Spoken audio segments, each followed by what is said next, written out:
suivant.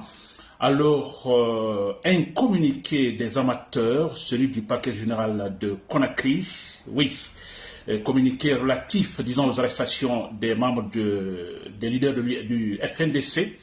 Je dirais un communiqué plein de contradictions, en fait, paradoxes, d'incohérences, chers condoguinéens. Voilà, donc c'est mon thème d'information, axé sur ce communiqué du FNDC, n'est-ce pas, chers condoguinéens?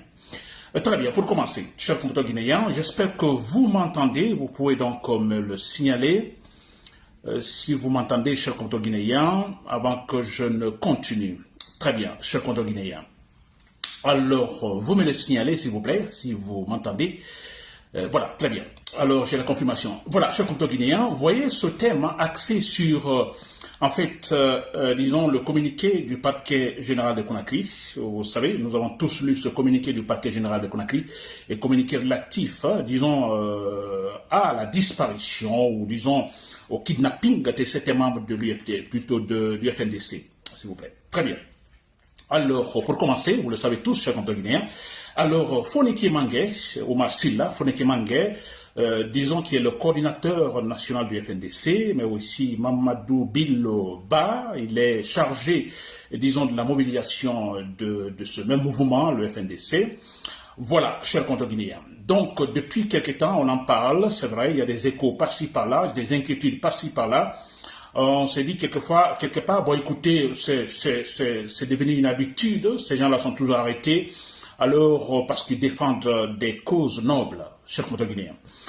Très bien. Alors, je dis bien, c'est parti loin. On a même entendu, en fait, un activiste défendre, donc, dans une séance, donc, de la CEDEAO, défendre ou parler de cette situation, en fait, des leaders du FNDC arrêtés à Conakry. Aussi, sur le plan international, toujours, on a entendu, en fait, un leader très important, disons, en France, le leader de la France, disons, insoumise, n'est-ce pas? Il est question de Jean-Luc Mélenchon qui, en fait, effectivement, s'est prononcé sur cette situation. Il a tout simplement essayé d'interpeller le pouvoir français, n'est-ce pas? Disons, concernant l'arrestation injuste, la disparition même, donc, de ces leaders du FNDC, chers compatriotes guinéens. N'est-ce pas? Alors, bon, voilà, on en parle par-ci, par-là, et c'est normal. Bon, voilà, chers compatriotes guinéens. Très bien. Et tout de suite, voilà que apparaît ce communiqué du parquet général de Conakry, n'est-ce pas? Alors, il y a ce communiqué donc qui apparaît, je dirais, pour moi c'était surprenant d'ailleurs. Alors, ce communiqué, que dit ce communiqué? Alors, ce communiqué, je ne veux pas lire texte, je ne veux pas lire ici, bon, je vais essayer textuellement d'expliquer. Alors, ce communiqué, d'abord, dans ce communiqué, on a le procureur général, hein, donc qui s'inquiète, qui dit donc avoir appris que en fait des informations circulent par-ci par-là, donc à Conakry, parlant de la disparition, de kidnapping, donc de certains citoyens guinéens. Il cite même les noms dans ce communiqué. Il y a donc un militaire, je crois 2 militaires. Il y a un certain colonel C.C. Célestin Bilivogui.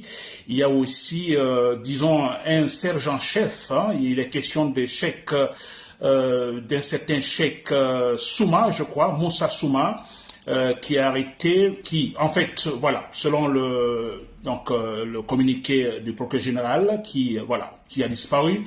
Alors, on parle aussi de Omar Silla Foneke Mangué du FNDC et aussi de Mamadou Billo Ba. Très bien. C'est le procureur qui cite ça dans le communiqué.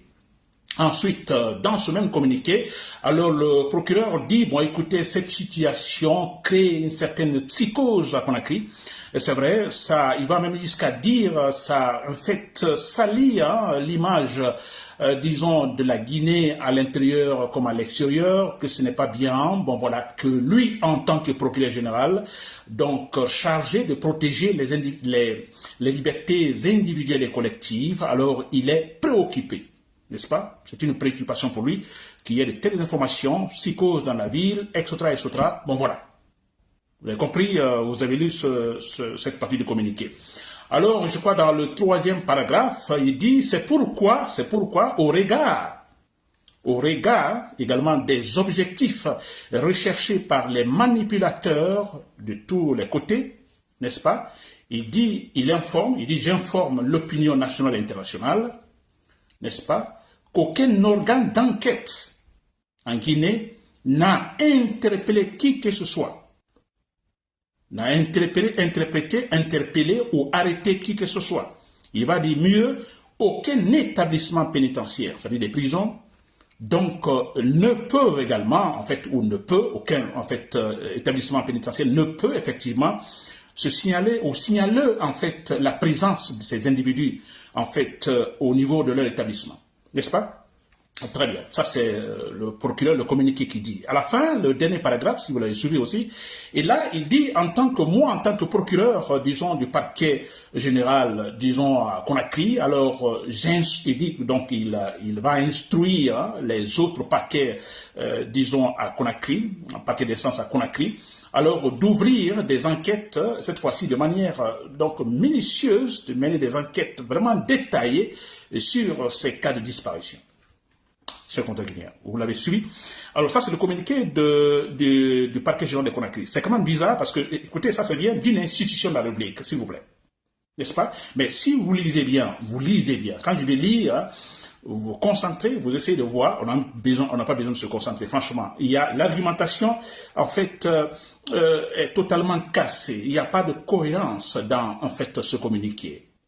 N'est-ce pas? Absolument rien. On a un procureur de la République d'un côté qui s'inquiète, qui se dit, c'est un procureur qui parle, il y a des informations qui circulent donc dans la cité, informations faisant état de la disparition, kidnapping de tel ou tel, il va citer les noms des personnes en fait kidnappées ou disparues, etc., etc. Et il dit, en tant que procureur général chargé de la protection des libertés individuelles et collectives, cela me préoccupe. Il est inquiet. N'est-ce pas? Très bien. Et ensuite, ce point est très important, il va jusqu'à dire, alors au regard des objectifs visés par les manipulateurs, vous voyez déjà, le procureur de la République, donc, dit tout simplement, il juge, dans le communiqué, il juge les manipulateurs, l'objectif des manipulateurs. Donc, selon le procureur, il y a des manipulateurs qui cherchent à salir l'image de la Guinée, à l'intérieur comme à l'extérieur. Ça signifie tout simplement, quand il parle des manipulateurs, chers compatriotes guinéens, retenez ce point, là il y a l'incohérence, c'est vrai, tenez bien, quand il parle de manipulation, c'est-à-dire que les informations données sont fausses, elles ne sont pas vraies, c'est-à-dire qu'il a fait ses enquêtes, ce n'est pas vrai. Alors, quand il parle des enquêtes, c'est-à-dire que quand il a entendu que ces individus ont disparu, alors qu'est-ce qu'il a fait? Il est parti voir, par exemple, les départements d'enquête. Alors vous, en demandant, vous avez fait des interpellations? On dit non, voilà, ça va. Il va donc au niveau des établissements pénitentiaires. Ici, vous avez ces individus donc dans vos établissements? On dit non, bon voilà. Et là, il vient, il dit, bon, il fait son communiqué. Bon, écoutez, il y a des manipulateurs. Il y a des manipulateurs parce que moi, je fais mon enquête. Dans aucun établissement pénitentiaire, on peut retrouver ces individus. Et les organes d'enquête, personne nous a en fait signalé clairement qu'il y a eu une interpellation de ces individus. N'est-ce pas, chers compatriotes guinéens? Alors, ça, ce n'est pas enquête, vous savez. Ce n'est pas enquête. Un procureur général, vous entendez dans la cité, dans la ville, qu'il y a des disparitions inquiétantes. Vous-même, vous dites que ça crée une sorte de psychose dans la ville, dans la cité, que ça salit l'image de la Guinée. Si vous vous attendez ça, que devez-vous faire en tant que procureur général? Des enquêtes. Des enquêtes pour ça, effectivement, si ces individus ont eu des enquêtes, ce n'est pas aller voir dans les prisons, ils sont ici, non, ils ne sont pas là. Ce n'est pas le travail d'un procureur, s'il vous plaît. Ce n'est pas possible. Vous voyez, donc sans faire des enquêtes, il y a déjà un jugement. Ce sont des manipulateurs. Et à la fin, vous suivez le communiqué à la fin de son communiqué, le dernier paragraphe, il dit quoi? Il va instruire les différents parquets donc de Conakry, n'est-ce pas? Alors de mener des enquêtes. Maintenant, il va faire des enquêtes. Il aurait commencé par cela. Et maintenant, il va demander aux différents parquets de Conakry, effectivement, de mener des enquêtes minutieuses pour pouvoir, effectivement, alors, voilà, savoir ce qui se passe réellement ou ce qui se passe avec ces gens, pourquoi cette disparition, pourquoi on ne le retrouve pas. Vous comprenez, chers compatriotes, cette contradiction, c'est vrai, il y a un jugement avant les enquêtes. C'est très simple, c'est facile à comprendre. C'est très facile à comprendre. Donc, cette apparition, disons, du parquet de Conakry, Alors, nous, on s'est dit, mais c'est ridicule, hein, le parquet, c'est-à-dire quand il passe, c'est comme si c'était une institution indépendante. Oui, c'est-à-dire ce communiqué, c'est pour, pas pour nous, hein, aux Guinéens, non, c'est pour montrer également, parce qu'il dit, j'informe l'opinion nationale et internationale, mais ce communiqué, c'est à l'égard donc de l'opinion internationale, pour dire, bon, en Guinée, nous respectons le droit. En Guinée, la justice est indépendante. C'est ça.